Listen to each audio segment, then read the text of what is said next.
Do it live. So welcome everybody to the Desire Line. You have your usual cohort here today, but we are graced with the presence of a guest, Mr. Charles Lin. Charles Lin, why don't you introduce yourself a little bit?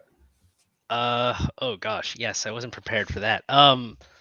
Okay, so I'm based in Washington D.C. My club is Capital Kunstfestens. I primarily focus on early KDF. The way I've been characterizing it is that I am a generalist within a specific system. So generalist within a specialized system, and yeah, I kind of try to do a little bit of everything. I'm not, the best at everything, but I try to keep a foot in every camp where I can. Great. You're very welcome. Normally what we do before we talk about anything important, I mean, that's kind of presumptuous to say, but right, because who knows what you could regard as important in terms of what we end up discussing on this show. But mostly we just try and catch up with each other, right? We haven't seen each other. Jesse and I haven't seen each other for what, like a couple of weeks now. Yeah. And then but Charles, you and I just saw each other recently. Oh, is my alarm going? Can you guys hear that? My alarm is totally good. We can. Hear your alarm. That's awesome. Gonna take this chance to silence my stuff. Yeah. I'm good. Yeah. So okay. So why don't we first start with you, Jesse? Like you, what have you been up to? Oh, well, okay. So the pandemic's over, but even so, my husband completely got COVID. So he had to go quarantine. He had gone out to a concert with a friend, well, a few friends, and him and all of his friends that went all got it. Like everyone at that concert must have got it. That's the only reasonable answer. So he ended up spending the week quarantined over at his friend's house. And so I was just running around doing all the family stuff all week. But it was a good week nonetheless. And I ended up seeing, I told Charles this last night, but I ended up seeing Everything Everywhere All at Once. And for real, everybody go see this film. Go see this movie. It was so good. I'm a little obsessed. Yeah. Before that, you went rock climbing. Oh, yeah. Oh, yeah. So that was fun. So my friend Simon took me out rock climbing. In a gym, but so I had done that a few times, with my kids. Like when we lived up by Charles, we had a membership to the Lifetime gym, and it was a fancy gym, and they had like a rock wall section. And so I would always take my kids and we would throw ourselves up the wall. But what was new this time was I got to learn to belay, like to do the ropes for real, rather than being hooked up to the spring. So that was really, really super fun. So yeah, I took a little class on that, and then went with my friend and threw myself up the wall and fell off, and it was really fun. Yeah. I think the thing we talked about that stood out to me when I was really thinking about it was that literally, I climb the wall the way I fence, which is I just throw myself in there and see what happens and assess in the moment. And I realized, and my friend pointed out, this is absolutely not the best strategy for rock wall climbing. You should actually look and kind of plot how you're going to get up this thing. And there's a certain strategy and planning to it. And that's just not my forte, So he had said, yeah, you just kind of gritted your teeth and got to the top of these things, but you made it really hard on yourself. It could have been easier. So anyways, there's a lesson there. Something to think about. Yeah, for sure. So what immediately comes to mind is the difference between the difference between fencing and like rock climbing maybe could be that fencing, the sort of the space in which we fence is a temporal space. So like our partner is there, and then our partner moves and reconfigures and repositions themselves over time, right? So it's not a physical space or geographical space that we can like see the things that are there and that are not going to change, right? And so there's a sense in which when we're fencing, we need to be aware that our opponent is going to be moving through time, and that is going to be reconfiguring themselves, and we have to be present to observe that sort of repositioning or whatever. Yeah. Right. And so, but like certainly if if we could see, like for instance, if we could see a map of all of the postures that our opponent was going to take over that course of time, right? Like if we could see like screenshots of them moving through time, we could come up with great plans, right? Like we could have very, very precise and specific plans of engaging with them exactly the right way so that we could win the exchange. That doesn't happen, right? So like we have to anticipate their movement. But when we have the opportunity to like have that map in front of us, you know, i.e., we're looking at a rock wall and we can say, okay, that's there. Yeah. I'm going to be there, so I'm going to want to think about putting myself in an advantage position when I get there, right? So that's sort of what that's something like, it's not the lesson, but it's something that like I'm thinking of as you say that. Right? Yeah, for sure. But you guys got to play in Texas together. Talk about that. We did. So I'll leave it to Charles. Charles. I took James's wrestling class. Taught some of my own stuff. Ran some ideas on ground fighting by James and Dustin. Very helpful because I am not a grappler at all. So it's very helpful to get someone who has a lot of practical knowledge, and then hopefully also fun for them to see kind of a different context for their skills, and try to have a kind of a bridge, a set of material that forms a bridge between kind of their two hobbies, which I think in the absence would have been relatively separate, I think, or at least the ground grappling game. I've never, like, there are principles in submission grappling, ground fighting, mat wrestling that I use that immediately cross over to fencing, right? So for instance, like weight distribution, right? Just knowing that if my opponent is heavy on a leg, he's light on the other leg, and I have to watch for movement in the other leg, but also I can attack the other leg, kind of thing. Those types of principles. But as far as like very practice specific principles, so for instance, like using my hips to pressure down on my opponent, that was something that was super insightful for me, right? And we can get to that. Incidentally, did you see the picture that was shared in Ben Miller's Facebook group? I don't remember what it's called, but it's like they just post a bunch of, like, people just randomly post the historic pictures in their images. Do you know what I'm talking about? I don't know the image though. Yeah, I know of the group. So there was an image of what looked like one of the techniques that we worked. It read identical, even though our manifestation was completely antithetical, right? So it was a completely different interpretation of what it seemed to me to be another interpretation of one of the techniques that you read from Hunsfeld. But it was, it was only the same in that it followed the letter of the text, but there was all this sort of other stuff about it that was very different. I'll try and find that text for you. So, but anyway, continue. In Texas, wrestled standing up with James, wrestled on the ground. Got to talk with a lot of people about mentorship and floor knowledge with Puck Curtis, kind of triggering this internal thought process of what mentorship looks like, but kind of more broadly, what are we passing down? And I think some people mistake that for methodology. So if we took like a cross section of like how people approach HEMA, that would be kind of a methodological cross section. But instead, I'm thinking through time, what portions of their practice are people passing down to the people who study under them?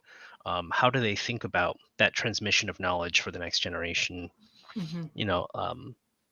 Honestly, like the generation that I'm starting to see a generation start to fade from HEMA. They're getting old, they're fading away, family commitments, and part of me is looking at the new generation coming up and not knowing anything about the previous, the one that's going out, and I'm wondering what's lost. Like what exactly are we losing, and what are the pieces we want to keep? And I like that answer is probably intensely personal, right? But it's something that's just on my mind now. Was that on your mind before before the trip, or like where was Yes. your head?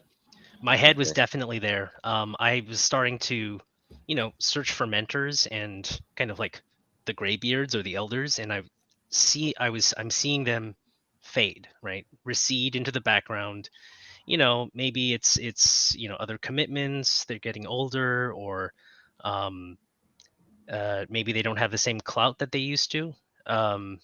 Maybe the new generation has a different focus, but the basic problem I was seeing was that there's this enormous sense of loss, and it's not I think in the way that people would think, like, oh, we're losing their Zornhau interpretation, right? It's not that. It's something else that's being lost. Whether it's physical culture, or an academic approach, all of this unpublished knowledge in their head. There's definitely something being lost, and then if I'm putting myself in the situation, maybe 5-10 years down the line, what am I thinking about passing on personally? And then as kind of a broad question for everyone, like what do you do? Yeah, I mean, this has been on my mind for a while. 5 years, probably, maybe longer. Where it's been evident to me that our decentralized anarchist nature is catching up with us.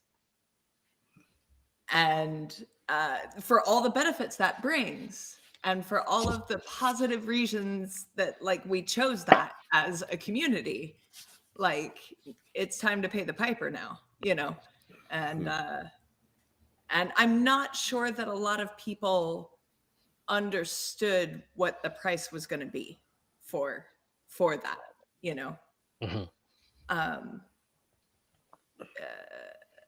on both sides, right? Because as you say, like the youth potentially lose whatever knowledge that elder takes with them, but that elder doesn't actually get to be one. Flesh that out a little bit. Well, what does it mean to be an elder? Why should I care about being an elder? Why, I mean, right. Oh, James. Okay, so I mean, I've read a whole book on elderhood, like literally. So that's a thing. Yeah. The person I've resonated with speaking to this is a man named Stephen Jenkinson. He will not be for everyone, but I think he has some useful things to say on this topic, and I'll link to it and whatever. But the thing that stood out to me, because I've been wondering, where is the place for you when you're too old to do the thing, or too injured, or too, whatever, busy, he says about elders that elders are made by the youth, i.e., I can't say, I'm going to be your mentor, I'm going to be your elder, I'm going to tell you the way it's going to go. That never works. that it is something that is bestowed upon you by the youth seeking your knowledge. And our community has a youth worship and a fitness worship, and has not developed to the point of understanding that the complete circle of knowledge includes disability and includes, you know, not winning a tournament anymore because you're too fucking old to do it. I don't know. That's where I'm at. That's my initial thoughts to get us going. Yeah. So this is, it's kind of serendipitous that we ended up here, because I just flipped to, I was flipping through Facebook before we started this. I have to sneeze here in a second, so just giving you a heads up. It's going to explode with the force of 1,000 suns. It's so bad.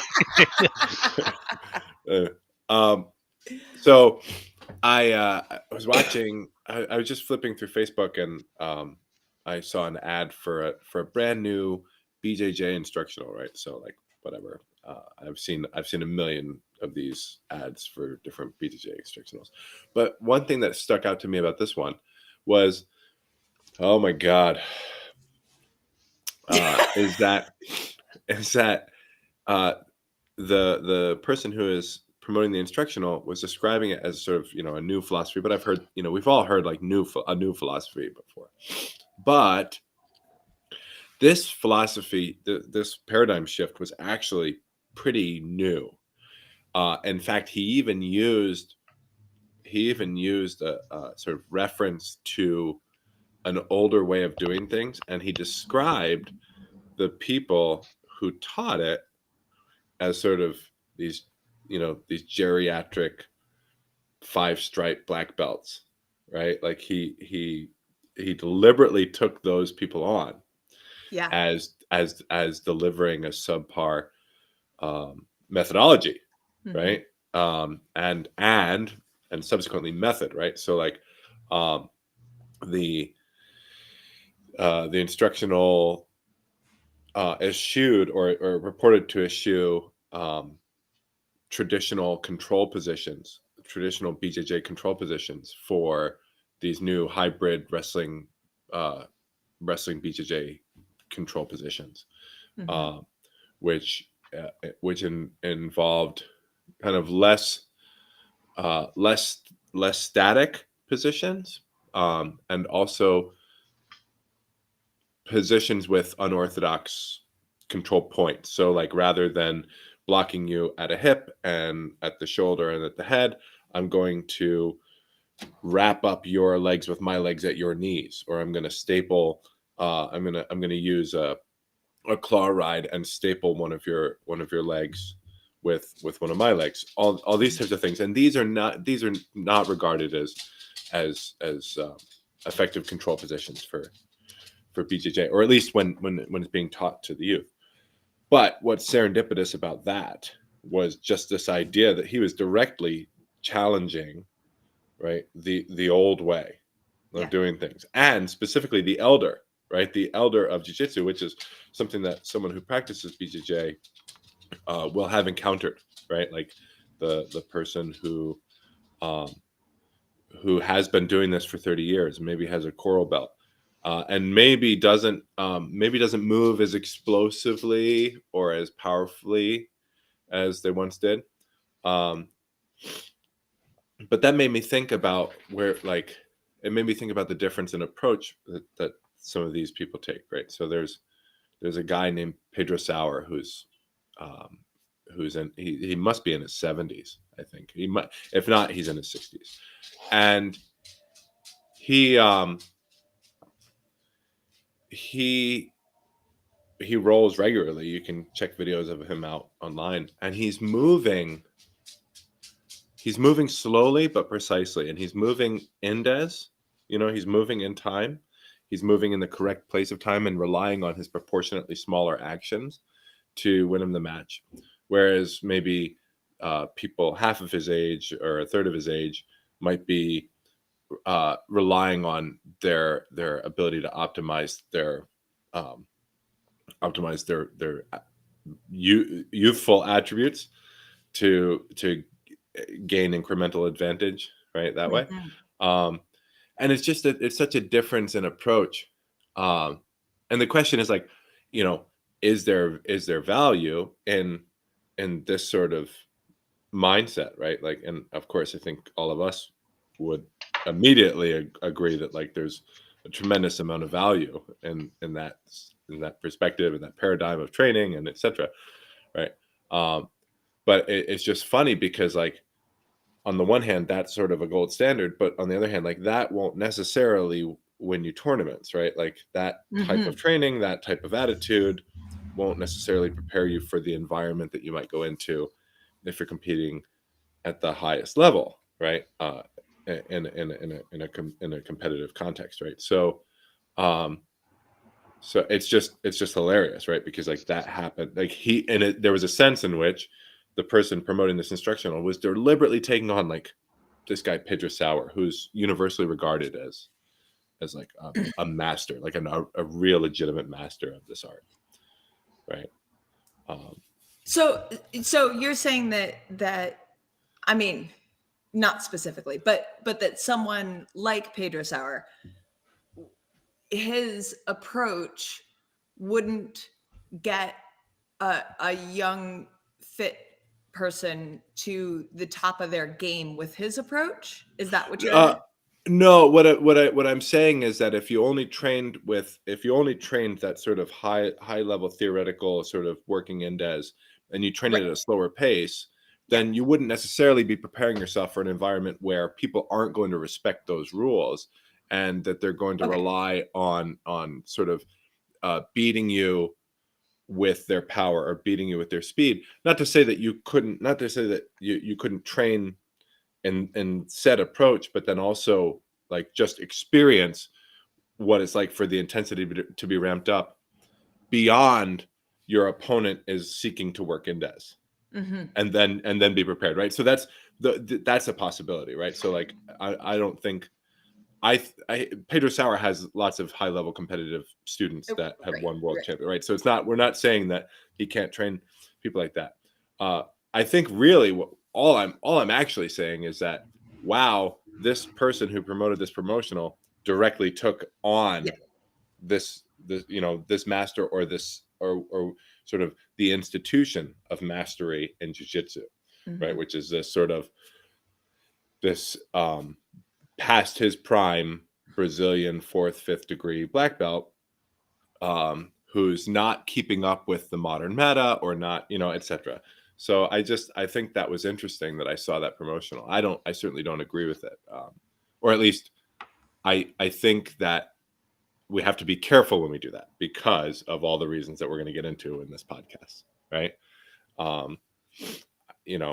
So then here's a question that I would pose to you guys is, what are the benefits of allowing ourselves to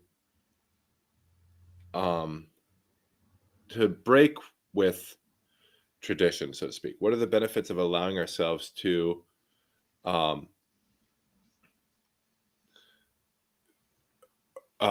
affording ourselves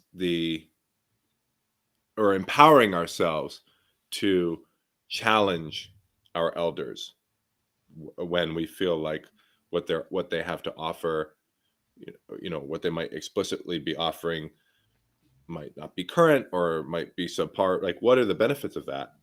And then is there a way that we can harness those benefits without losing the institution of mastery or of elderhood? Is that right? Yeah, I would think so. So, right. So I'd ask you guys to speak on that. Are there benefits? Should I go first? I guess. Go, Charles. Okay. Yeah. All right. So I have a lot of different frames of like of what that institution could look like, right? And my go-to is academic, actually, which by its nature is inquisitive and has this element of creative destruction. And so kind of the nature of someone challenging their elder with some idea is kind of the core element of the progress of an inquisitive practice, right? We're trying to expand our body of knowledge. We have some piece of knowledge and someone adds to it or deletes an old piece and adds something else in its place. And so I wouldn't characterize that, the challenge of elderhood as the problem. It's that we don't even recognize the value of elderhood at all, right? And so in, so when I did grad school indoctrinates you, and it says this is a set of questions we all mutually agree upon. This is a set of methods that have been developed over time, right? We are going to get you to the state of the art, right? We're going to put you through this 3-year program. You're going to take your qualifying exam, and after that, then you're going to start adding to the body of knowledge, right? You're going to do some independent reading. You're going to figure out what has everyone else done, right? And then at that point, you start to add or challenge. But the idea is that you have to understand what's been done before you can start challenging things or making statements that what you have to present is uniquely important. Like it's that it's worth other people's time to even listen to you, unless you can somehow create, you can create some confidence at other people that you've done your work. In grad school, it's a very common thing. Someone will think they have a great idea and it's been done 20 years ago. That's like happens all the time, happened to me through grad school. And so my first instinct is if I have a great idea, it's either wrong or someone has done it already. And so the first instinct is who has done this before? And if no one has done this before, why not? And then very carefully approaching that new problem. And so the idea of elderhood is always in this kind of creative destruction, but you have to know what grounds already is out there, right? So that's the academic instinct out there. So I would say, the example that you're talking about is that core element, right? And then I'd have to assess, I'm not an expert on BJJ by any means, but I'd be curious to see what what is his understanding of the old masters. Is it consistent? And that's what creates kind of the valid critique. Other angle, which we can go into later, is we have this conversation on watching people. And so this is not in the academic, this is now purely in the physical, like dance framework that I'm using, which is when I watch people practice, sometimes it has its own aesthetic value. I understand a lot of the internal logic of their body just by watching someone. And if I'm in a world where I don't watch people anymore, I don't watch people practice, and instead I just see their results, it's printed or, it's online somewhere, then I lose a lot of information about their practice and their values. And so I am nearly 100% sure that a lot of these masters who are respected, if you watch them, you pick up on so many things.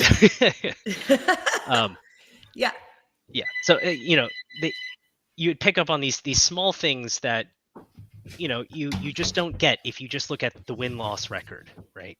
Right. You sense not just about how their body moves, about efficiency, but also just their values. What do they think is important? How do they interact with other people? Just the small things that kind of like flesh out a martial art from like an optimal set of techniques, right, into something that's just a little more. Yeah. I think what you were saying about needing to know what even is the thing you're critiquing has been like a thing James and I have railed about in like phone conversations before, where we will have presented an idea somewhere online and like randos show up and like start tearing into it without having any clue as to what they're looking at, what's happening, what even was the question we were seeking to answer with this, set of movements or whatever it was we were doing, right? And like, so that has been a very common frustration for us, I know. Right? Yeah. Well, Yeah. so a couple of things is really interesting about what you said, Charles, is that like the fact that what our elders, right, what our teachers, what our coaches, what they're giving to us is so much more than the words that come out of the mouth. Yeah. Right. So like, so it's in fact true that the vast majority of what I communicate, right, are not the words that come out of my mouth. Right? Yeah. If I give someone a book and they're not prepared to read it, they can read every word and not get anything from it. Yeah. Right? Because I'm sort of relying on an implicit understanding of the knowledge that it would take to ground the type of the text, right, that they're absorbing. That's also true with everything that we say to each other. Mm-hmm. That's true with us talking here, and it's true when we share a technique or read a text of a description of a technique, right? And then also there's this idea that what we have in this case is an oral tradition, right? Mm-hmm. And so, I mean, I'm not saying that historical reconstruction is an oral tradition. There is a sort of tradition of reconstruction, but that's not what I'm talking about right now. What I'm talking about is, as historical fencers, we have a community that's developed, and we have people who started from the beginning, and we've gradually trained each other on the mode of interacting with each other, and the mode of reconstructing, and the mode of fencing with each other, and most of that goes uncommunicated, Mm-hmm. or at least not explicitly, right? Like, people don't say, like, this is how you behave when you're teaching a class, or this is how you behave when you're interacting with a peer, or when you're interacting with someone that you hold in higher regard, or a student. All of that we learn through observation, right? We learn through just sitting and experiencing what it is to take a class, right? And then we sort of, through osmosis, or it's learning. It's just a different type of learning, right? Like, we don't give it as much credit. We don't give those things that we learn from just sitting and watching and just experiencing what it is for someone to teach a class. We don't give that the credit of being knowledge, right? Like, we think knowledge is like when they show us, as you say, this interpretation of a Zornhau, Right. right? When often what we really learn is like how to deal with a question in class, right? Or just how to walk, as you say, Charles, right? Like how to just comport yourself, and Yeah. with whatever air that you do, that cultivates an environment for learning or growth or enthusiasm, right? I'm sure that there are go ahead. Well, I was going to say, but we are doing that in HEMA, but I think that's because we don't have elders, right? Because if you look to the Gogler School, if you look to what Puck is doing, they aren't just like, we hope you pick it up and then we bestow a master title on you. That's not the way it works, right? They are fostered, and they are brought through a very specific training paradigm, where they are taught how to learn and they are taught how to teach. Neither of those happen by chance, right? Yeah, right. And so that is, I think, a huge gap in what we're doing. Heck, you know, my husband's traditional karate he learned from. You didn't get to be an assistant instructor because you just happen to have your brown belt now. So now you get to help run the class. You had to come take the class on how to run a class. And they went through, this is the way we're going to teach. This is why we're going to teach this way. These are the kinds of problem kids you're going to get. This is what it, you know, when you run into a learner that seems to, you know, have this, you have to deal with that. Right. And it was a skill. And HEMA, because of, again, I mean, I always think of it as our insistence upon anarchic positioning, rejects that as authoritarian and as inflexible, or no, I'm not getting the word right now. But, you know, when you asked, you know, what are we gaining or what are we losing? What popped into my mind, maybe because coronavirus is on my mind, but what popped into my mind is we are gaining the ability, or we thought we were gaining the ability to mutate quickly and to make changes quickly and to be not to end up with, you know, fossilized. There we go. There's the word I'm looking for. Not to end up with a fossilized interpretation that's inflexible and incapable of dealing with the new scenario. But that shit happened anyways, y'all. Yeah. So, right? Yeah. So in a very unplanned way, right? In the sense that, right? Yeah. I pose this question, and usually I just shut my mouth, right? And, you know, everyone tells me what they do, right? And I'm like, okay, you know, I take the notes. So the one paradigm is like, you know, the methodology should suit the person who shows up, right? So someone comes to me and they're like, you know, I want to get good at tournaments, and I'll teach you how to be good at tournaments, or, you know, like, and then someone comes to me and it's like, you know, I want to study the sources, and I'll be like, okay, we're going to study the sources. And then someone else is like, I'm really interested in context and making stuff. And I'll be like, okay, here's some other stuff I do. And, you know, I think that's still like, although you might think that you're passing on something, right? You're passing on something. It's still consistent with kind of the early HEMA philosophy of anarchy, or you know, kind of this libertarian one-on-one style. It's not prescriptive in any way, right? I am as I am. You come to me with questions, and, you know, I answer them as necessary. But at the same time, like, if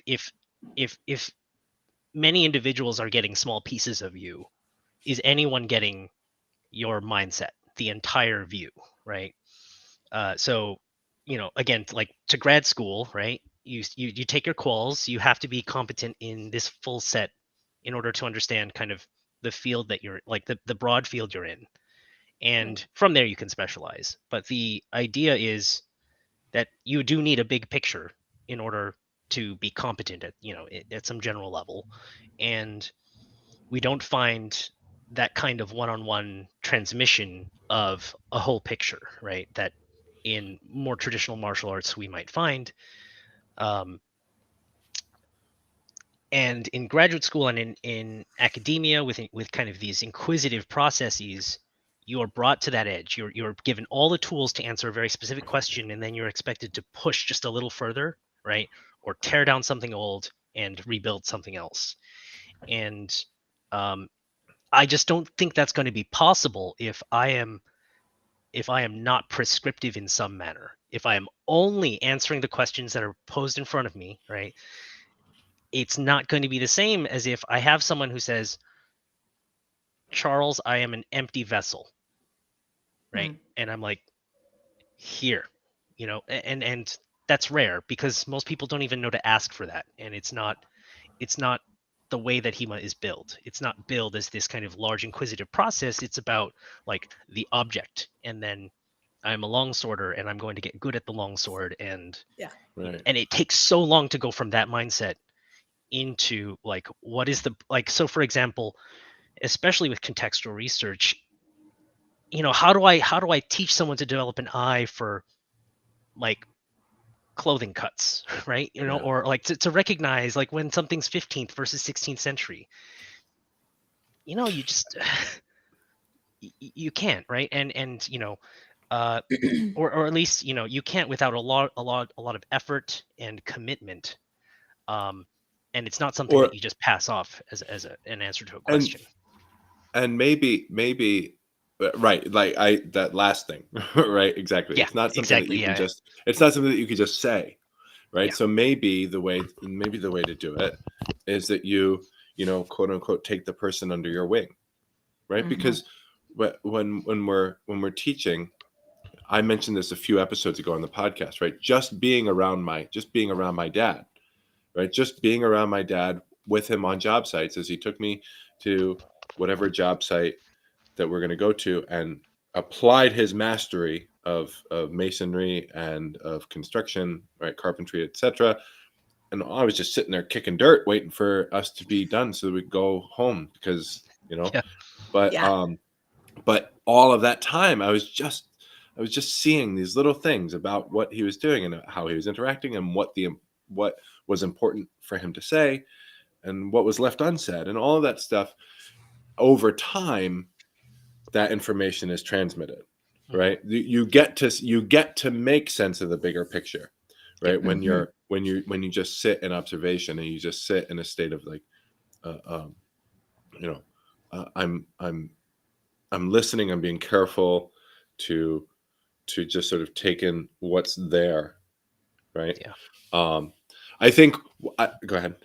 I was just going to say, but what stands out to me about that and about traditional teaching methods versus, the nouveau, right, approach is that traditional teaching methods accept it's going to take longer than you want it to.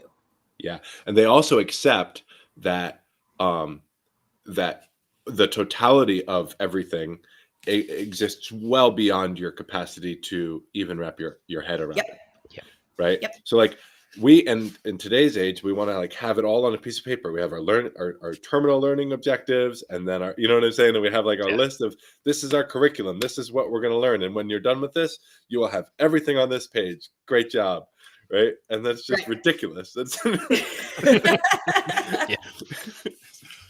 Yeah. Oh, actually, this was a conversation we never actually got to explore, but I did plant the seed of bonsai and tea ceremonies, and the idea is that there's something conveyed, right? There's something conveyed beyond the actual explicit act there when you study it.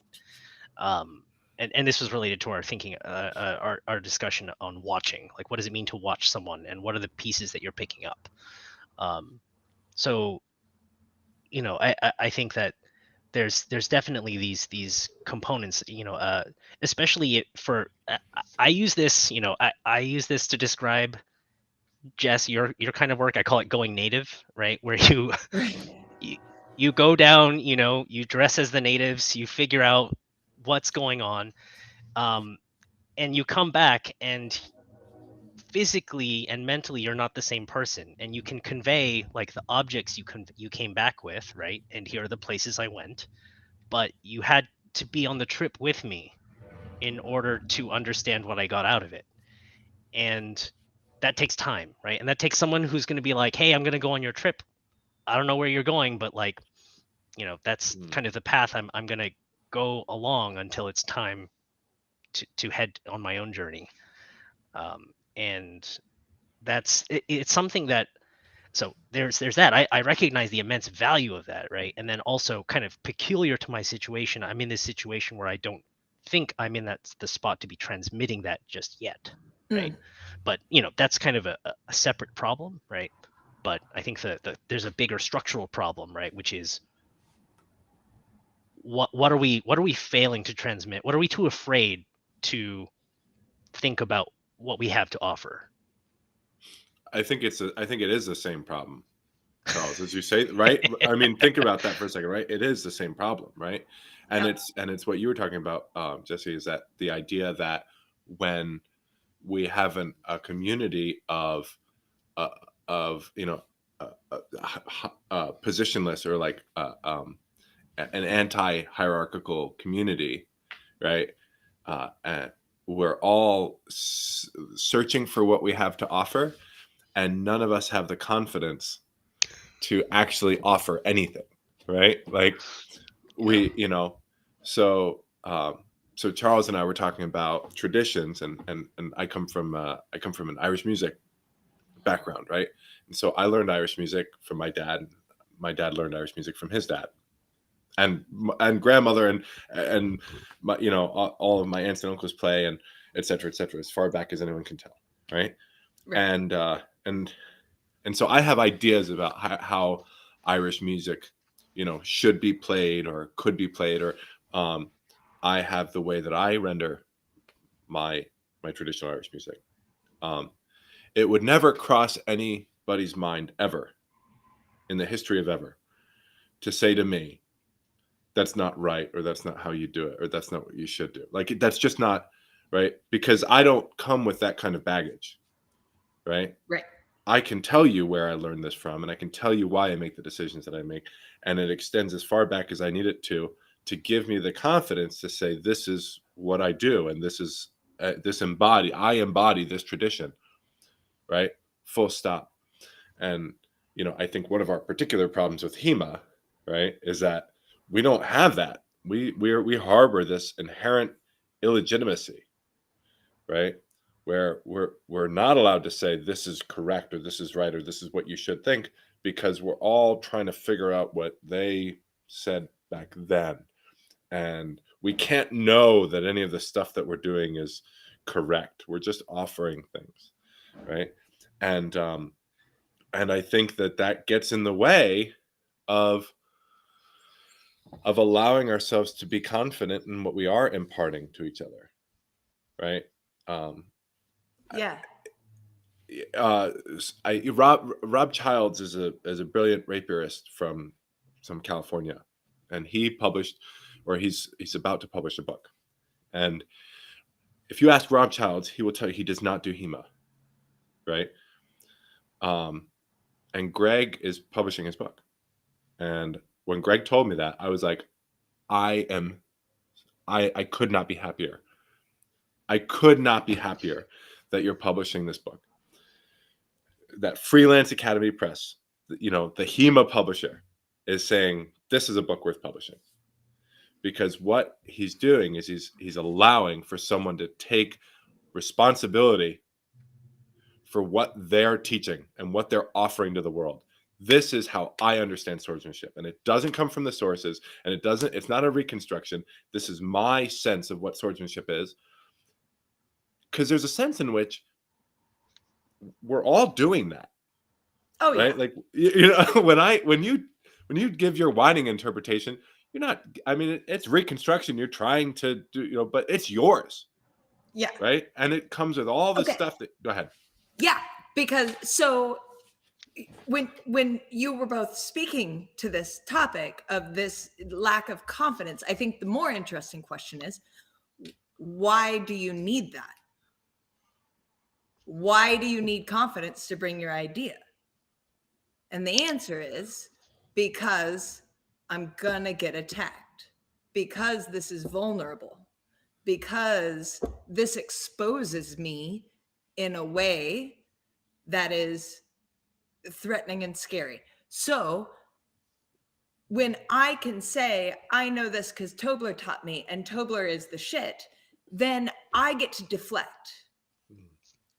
When you say, I know this because my dad taught me because his dad taught him, you get to deflect, and you get to say, nah, attack my dad. He doesn't care, right? Because he doesn't, right? Because he's been around the block, right? And eventually we'll all have been around the block enough that we don't really care anymore. But it takes time. And when you don't have that shield of being able to point up the tree and say, go talk to Pops, it's hard to bring things. Right. Yeah. Now, Rob, just to be clear, Rob grounds his confidence and authority in his success in competitive fencing, right? So like, and that's enough for him, you know, and that's great, right? Like, awesome, you know. It's great for a minute. Well, it's sure, and we don't. I can't speak to what the content of his book is, right? No, but I mean, at some point, you will not be able to do it. Mhm.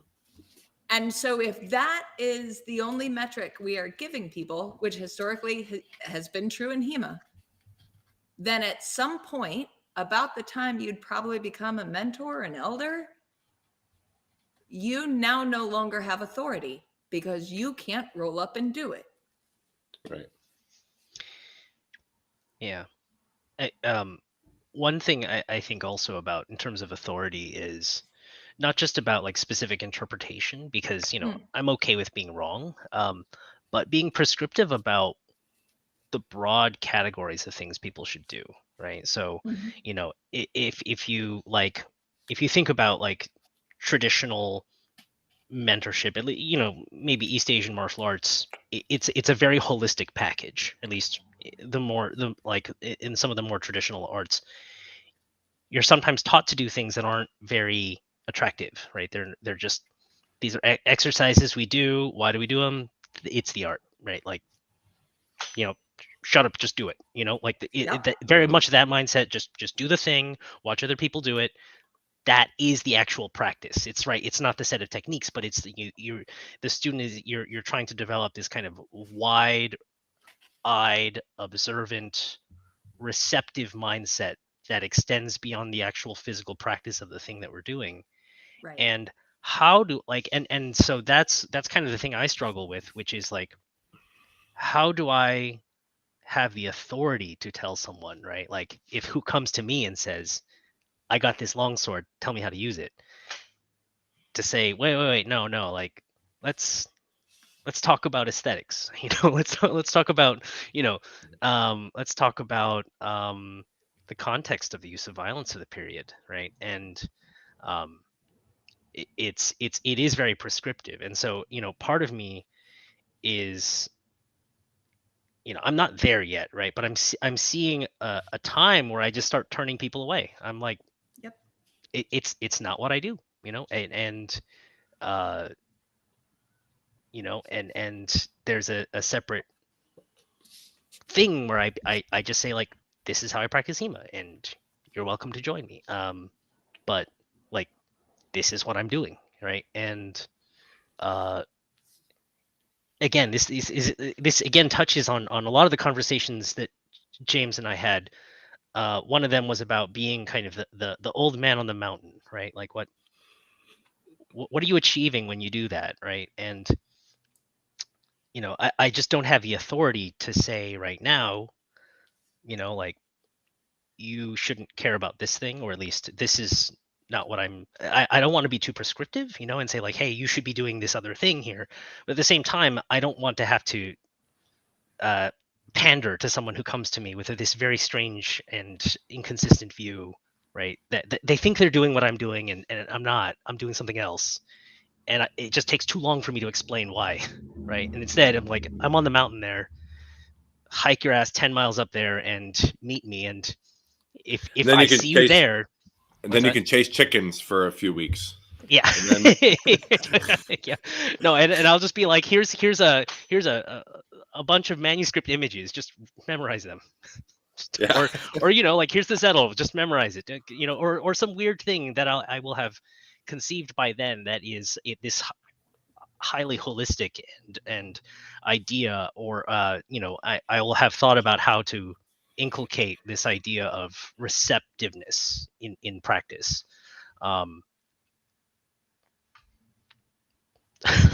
Yeah. I mean, there is absolutely a reason, you know, and James talked to me about the old man on the mountain a little bit. But that's all I think about anymore. All I think about is fucking man. Here's why. So Here's great. what happened. I saw this picture. So I saw this picture in Bohemia. Did I share it with you guys, or did I show it to you guys? It was just this picture of this, what they call Rock City. Somebody shared it on Facebook, and I was just like, oh my God. And it's just this I'm like, I'm gonna share it. Hold on, I'm gonna find this picture. But like, listen, so it's this rock city, and it's just like beautiful forest and a giant stone formation that goes, Mhm. and there's like an arch, and it just goes into like this black hole crevice into the rocks. And I'm like, in about 15 years, I'm gonna fuck off to that rock city, and no one's ever gonna hear hear from me again. Right? And Yeah. and so since then, I've been obsessed with this idea of the man on the mountain. Yeah.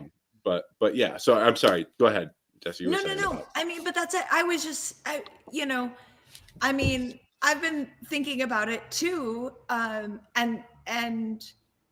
have been slowly fucking off up my own mountain, right? I mean, honestly, and people come for intensives, and those are great, right? But I have not enjoyed really teaching like a group class in a very long time. Mm, Right? Because it's so narrow and specific, and nobody here is getting anything answered really of any import, right? It's, I mean, just to what you're saying, Charles, it's, you know, because nobody knows what they need to know, right? Yeah. And so at some point,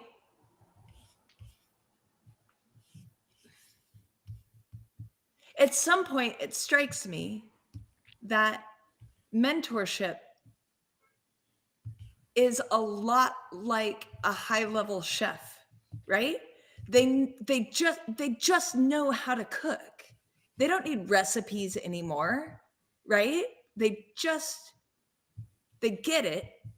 And so whatever ingredients show up, right? They can turn into a delicious meal. And it feels to me that when students show up, they're just like this, like a sack of ingredients, right? Yeah. And they think they want to, become a baguette, and you're like, man, you don't even have any yeast. Like, we're gonna have to like develop this, you know. Yeah.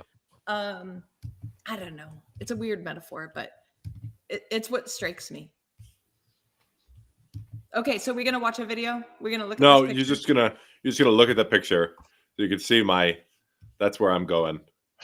That's All the right, people. everybody, that's where James is fucking off to. In 15 years, you will not see me anywhere else. You will not hear You'll from be me. gone. Yeah. I mean, I think one of the, and I think we mentioned this, which when we were chatting in Texas, but the idea is that, like, the trope of the old man in the mountains is the idea that, like, you want to make it difficult for people to find you, so that when someone shows up, they've already sorted themselves, right?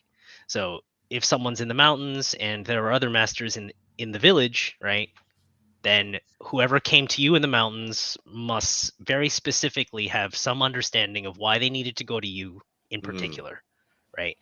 Right. Enough to compel them to do so. Exactly, right. So you create the barrier to so that when someone arrives, you don't have to be an asshole to them. You can just be like, hey, glad you're here. Let's start training. Right. But otherwise you're down in town and you're being flooded by people, and you're trying to be like, which one of you really wants to be here? Well, it's too easy to get to you, and you have to treat some people like you have to be an asshole to some people because they're not, and it's not even, you can't even explain to them why they're not doing the same thing you're doing without sounding very bad. So, it's just easier to go to the mountains. Hey, show up. Practices at 5 a.m. in the morning in the mountains. Show up if you want to. I think that is a very optimistic, positive, and beautiful way to look at the world. That's not where my mind initially went when I thought of fucking off to the mountain. No. I'm too young. I'm too young, right? That's right.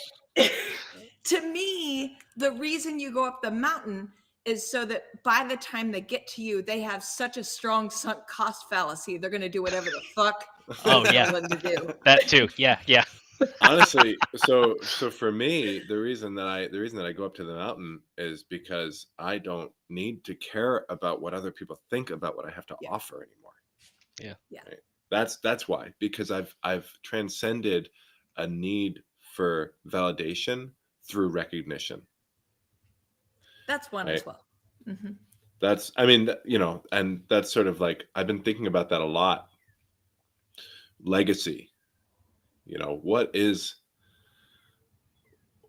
the role that legacy plays in the stories that we tell, and the maps of our lives that we draw up and try and travel. And I feel like legacy um, probably plays as important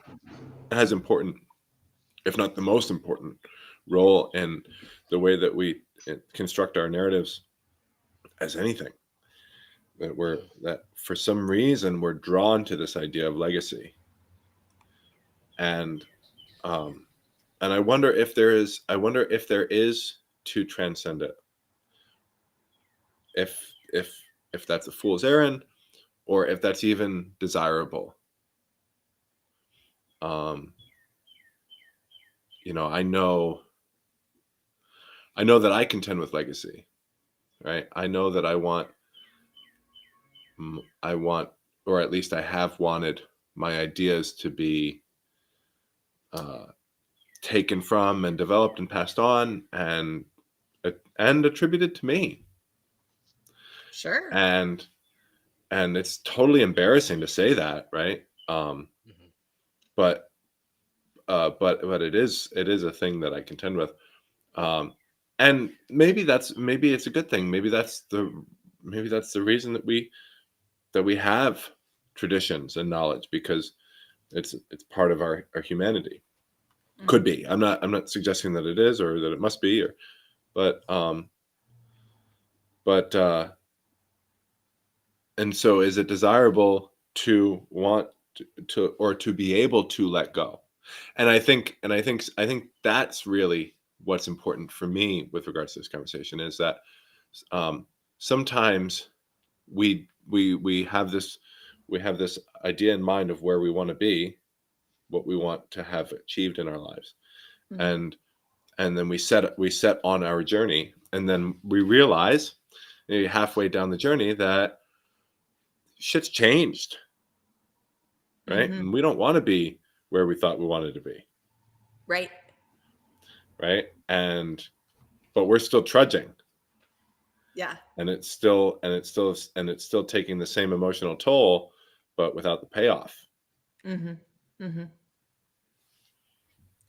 Yeah. Well, I mean, I do think like all of us want to live forever, right? In Mm, some way, shape, or form. We all want to be remembered. I think that is just base humanity.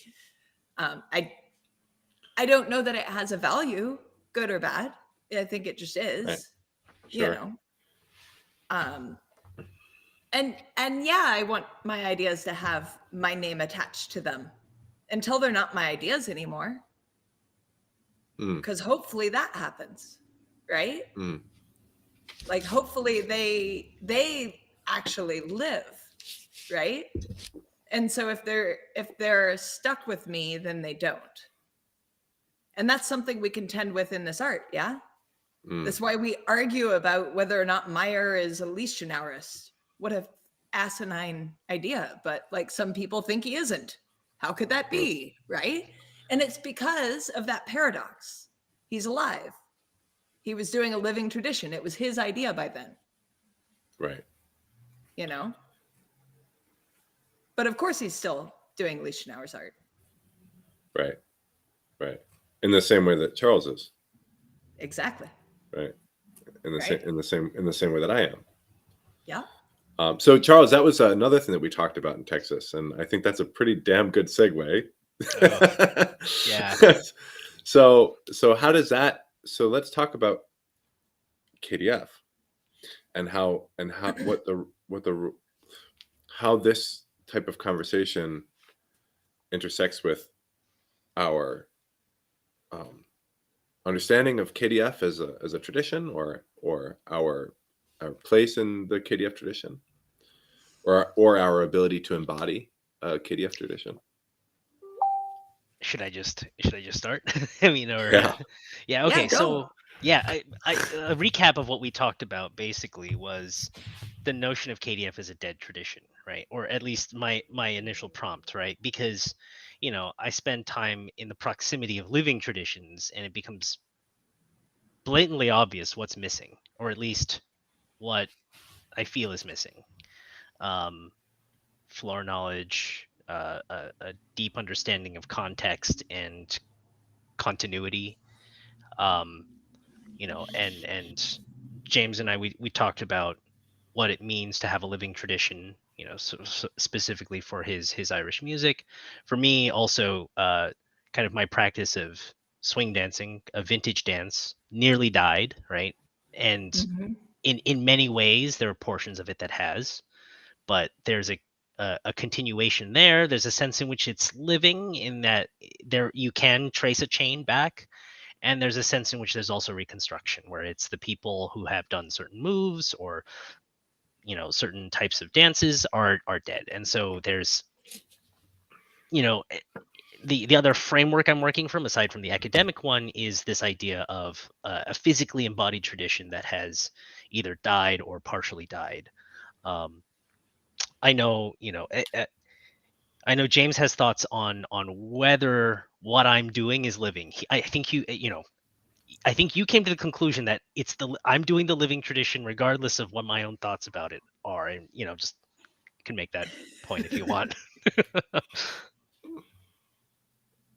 Or yeah. Sure. Well, no, keep going though. Oh, okay. Oh, wait, well, okay. So I mean, later on, you can tell me why what I'm doing is living, but I'm still racked by that internal self-doubt, right? Which is that I understand that chain of transmission is dead. I don't understand. There's so many things I have to infer, right? Or make up, or guess, that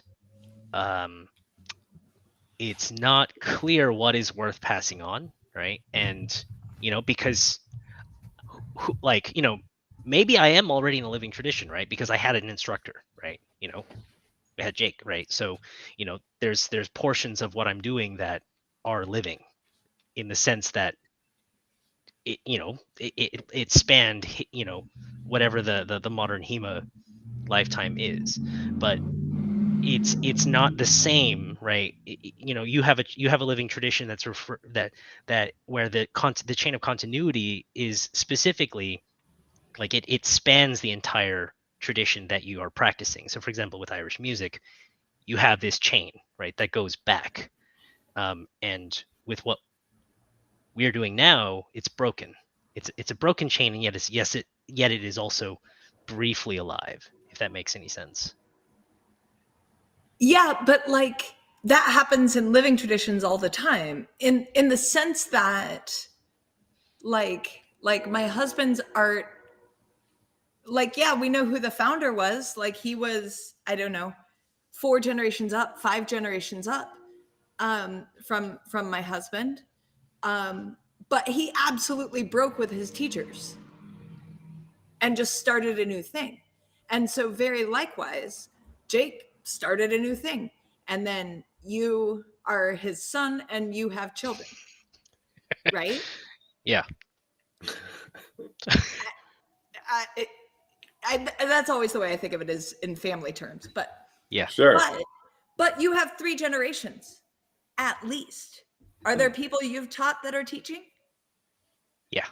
There's 4, Well, right? I would just say that, okay, let's say everyone is trying to maintain fidelity as best they can. They're still just guessing, right? You're talking about just guessing, right? Like, we already decided that so much of what we're communicating isn't even imparted explicitly, right? Mm-hmm. Yeah. And so what chance is there that all of it is communicated? None. Zero. There's zero None. chance that you're going to be anything but your own person. Yeah. Right. That's Well, that's mine. Go ahead. yeah, and like again, my husband's traditional karate, right? Well, they had a kata that they did, and there was like this whole thing. There was one little section like, what is this? Oh, it's this. Like nobody really kind of got it, but you did it, right? It was the kata. And then Finn came out and was studying judo with me, and he was like, oh shit, that thing in the kata is a fucking shoulder throw.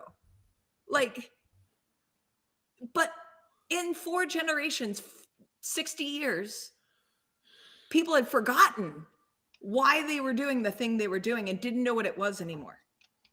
Right? So it doesn't matter that you aren't really sure if what you're doing is the thing, because that happens in a living tradition. Right. So it seems to me that the difference is in degree rather than in kind, right? Like we just call it unbroken, but I mean, that's like, unbroken. Like that's such a bizarre, that's not the way reality works, right? When it comes to transmission of knowledge. But I would also say that. Oh yeah, go ahead. No. Go ahead. That again, I agree. Differences in degree, mainly because if you could have this unbroken chain where your ability to transmit your ideas are garbage, right? So like, kind of, if we expect like where we are right now with HEMA, right? That like it's anarchic, and yes, you study under certain people, but like there's no structure in understanding, or there isn't some methodology to ensure that you're at least getting an accurate picture of where someone's headspace is at, so that it can be passed down, however imperfectly. But with the complete kind of like I would say it's like a buffet. You just choose what you want and then you walk back to your table. You're not getting. There's so much that's lost each generation that it's not even meaningful to talk about a living tradition after a few generations within kind of the current HEMA method of transmission. I think that's a great point. And I love the workshop seminar model. I love it because it is it's intellectually engaging, and it's socially and emotionally and spiritually fulfilling, because I get to commune with my brothers and sisters in this art, right, or in this project. And I get to fence a bunch of people, and I get to take a bunch of this potpourri of different stuff, and it's all super insightful. And I would never want to kind of get rid of that. But on the same token, what we don't have is sort of, maybe there is some value in sort of loyalty to our elders, in that just allowing ourselves to grow under them for an extended period of time, that we're able to absorb a more holistic sense of what they have to offer. Right? Not just in terms of the system, right, of the theoretical system or whatever, but like all of the approach and the psychological framework and you know what I mean? And so like having that seems more in line with our sense of like living tradition, versus just like what a system is, like what a like a technical system is. And so, but for so many, because let's face it, the majority of groups who practice our art, right, or who practice this, who engage with this project of historical fencing, they just start up, like they're like, shit, there's no, I gotta get a book and I gotta go to work, right? And already, and a book is not enough, right? A book is not enough to absorb all of the things that the author of the book has to say. Right. Well, and one thing that occurred to me as we were kind of approaching this was thinking about we've talked a lot about the responsibility of the student to attempt to absorb what the elder is presenting. But there's a mutual responsibility. And I think there has been a tendency to shy away from being responsible for one's students, right? That the buffet approach lets me off the hook.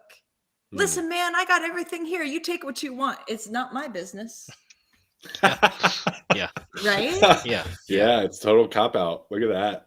It is. And so I wonder if there isn't a bit of self-protection and that in that way, again, avoiding that vulnerability of saying, oh my God, if I take you on as my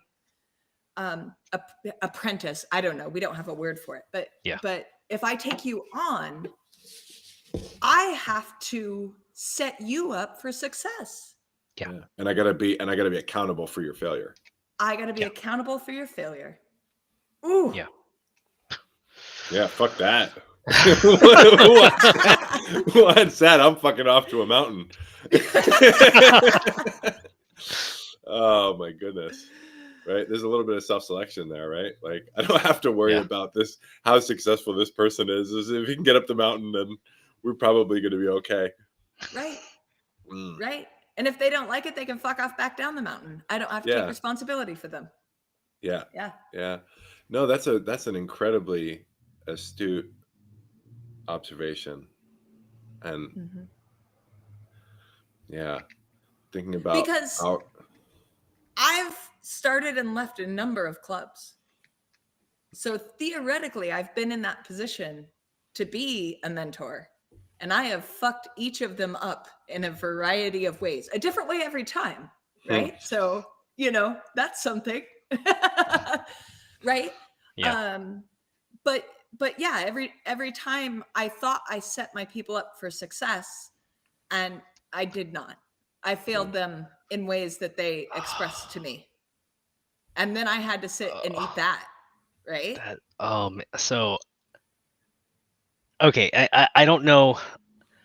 I had this thought, and it's running in the background, but I don't have kids. Don't plan on having kids. But question for you two who do: is it kind of like being a parent, where you're like, you feel like you've done, for at least for me, I imagine it being like you become a parent, you feel like you're not prepared, you're too young, you try to set them up for success, and it weighs on you. It weighs on you. Sorry, I'm just putting myself. No, it's, I mean, this is probably, as far as singularly identifiable topics of discussion, this is probably the one that we've spent the most time talking about. So like, well, so, and someone, there is no mastering parenthood. There's no mastering parenthood. Nope. Just zero, right? Yeah. There's no mastery for parenthood. It's an absurd thing that people write books on how to parent. It's ridiculous. And every child is different. And there's so much, so it's not, there's so many variables, and there's so much multicollinearity that a decision that you make for one kid could be the thing that propels them into success in every term, and everyone, and every possible set of terms, including their own. The same decision you make under seemingly the exact same circumstances could be the thing that sends this person into a life of pain and trauma, and Right. Yeah. Well, I mean, it's just like you were saying, James, about the difference between rock climbing and fencing, right? Like parenting is like fencing. Yeah. They are not only, each child is different, but they are different every day. Yeah. Yeah. And you are different. And you are different every day. Yeah. Yeah. Right? There is a sense in which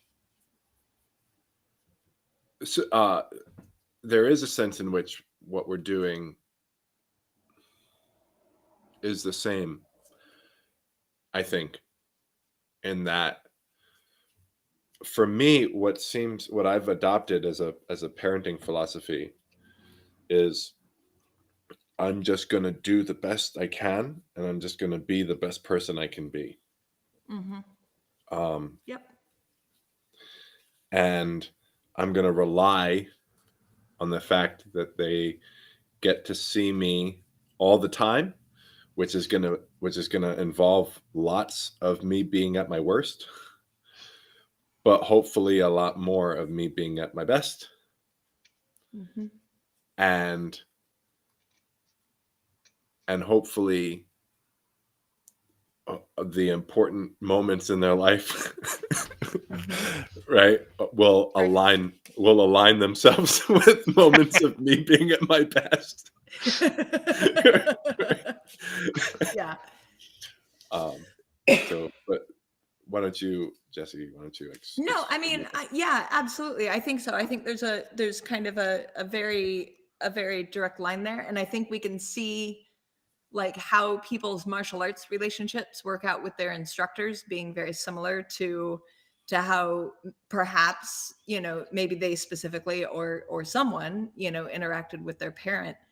You know, we haven't talked about in this podcast, but I'm sure you guys talked about it, and I know James and I have talked about it. There is that moment where the student becomes the peer, right? Through mastery, right? And this has to happen with children too. And typically in our culture, this isn't a humanity thing. This is just an our culture thing, right? We expect to go through a teenage rebellion of like ugliness, right? And so we set that up, and that happens, and that plays out because that's what our culture expects to happen. But we see that in martial arts relationships too, that at some point right before the peerhood happens, right? That there is a period of tension that has to be gone through, and it can be done elegantly. And I think Puck and the guys with the goggler school have an elegant way to get people through that without having to have an ugly teenage face. But boy, oh boy, HEMA has a terrible track record for getting people through that phase. Oh man. Right? We expect rebellion and fights and falling outs. And that's what happens. Right.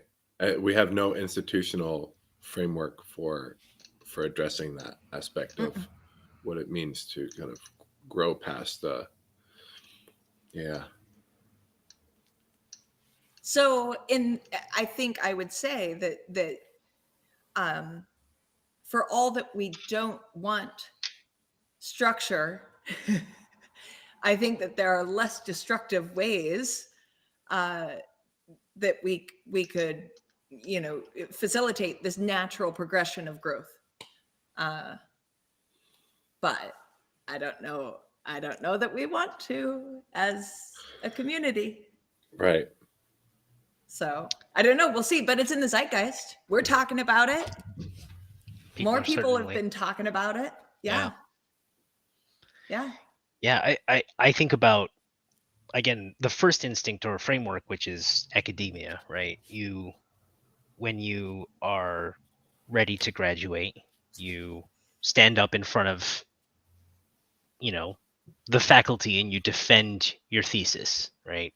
And that internal conflict and then resolution then prepares you to become a peer, to become, you know, a doctor or a PhD or something like that, you know, whatever the equivalent is. But the idea is that you've come up with a new idea, or you've created some internal conflict, or you've pushed the boundary of what's known, you've made some small contribution, you need to defend it. There's internal conflict, kind of an intellectual hazing, if you will, you know, just kind of and then at the end, you know, if you pass, then you become a peer, right? That in some sense of the word, whatever it is it means in that context, but you become just a peer in a formal sense, right? Like, because you're in certainly a not formal yes you're certainly not a peer in any meaningful sense, at least in that moment, right? Like Yeah, like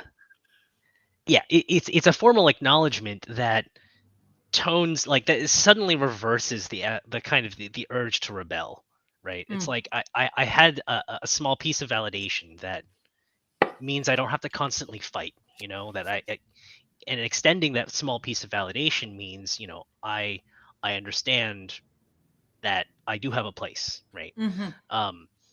So there's certainly some value for these like purely formal, tokens, pieces of paper, titles. Well, Mhm. Charles, it strikes me as you're speaking that it's a ritual, because you said hazing, and that made me think of it. Yeah. And again, like, American culture is largely devoid of rituals, right? Like, how do you know you're an adult? I don't know. It just kind of happens, Yeah.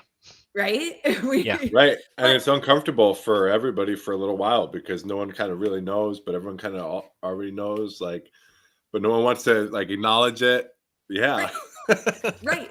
Whereas, like, many cultures have, like, here is a marker, right? Hmm. You're going to go through some sort of struggle, and we're going to watch you do it, and you're going to succeed because we're going to make sure you succeed. And now you are, right? Yeah. Yeah. That's Yeah. interesting. That's interesting. Now my mind is like going down that road of like how my we'll say my induction into the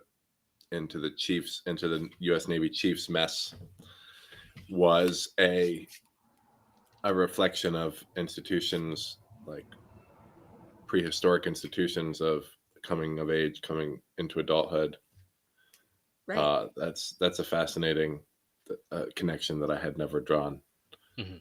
And so theoretically, there would also be a ritual of elder making,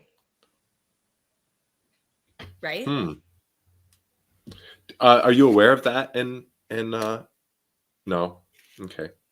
Not necessarily, but I mean, but I mean, theoretically, it's that yeah, is certainly, there, right? yeah, for sure, for sure.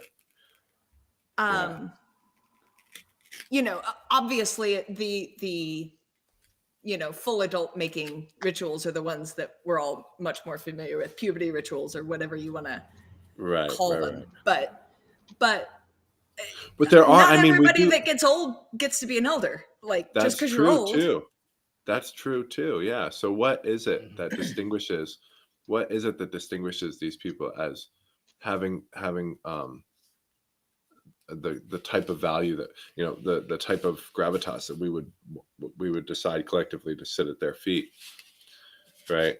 And are there formal ways that this thing happens?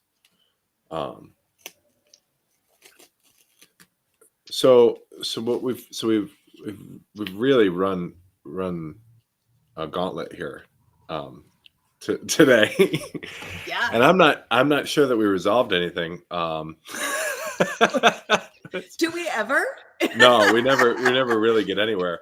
But I am thoroughly, my life has been thoroughly illuminated Yeah. by this conversation, and I want to continue it some more.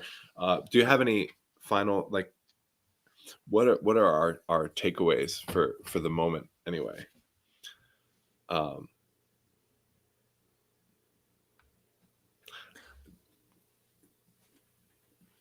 Jesse, go ahead.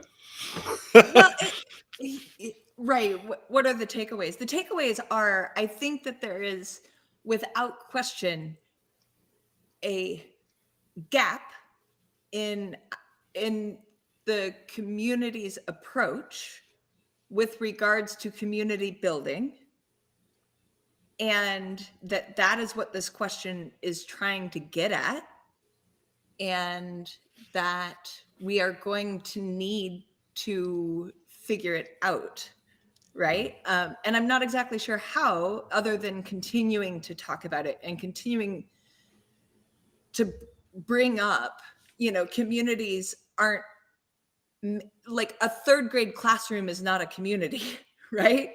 Mhm. That's just a group of kids that are the same age thrown together, you know. Yeah. You need the whole gamut of all ages and experiences of people to have a community. So Hmm. we got to figure that out. Yeah. And just reflecting on the way that this this particular aspect of our community, or this particular problem that we're dealing with, is that has been addressed by societies across history, in prehistory, apparently, right? That's as far as we went today. But like, no, but there are like these questions have been answered in neat, interesting ways, and so, and then, but you know, of course, we have a particular set of environmental conditions, right? What percentage of our community exists online? What percentage of our knowledge is transmitted through these sort of potpourri seminar weekends where you get to take a little taste of a bunch of stuff, but never walk away with a sense that you're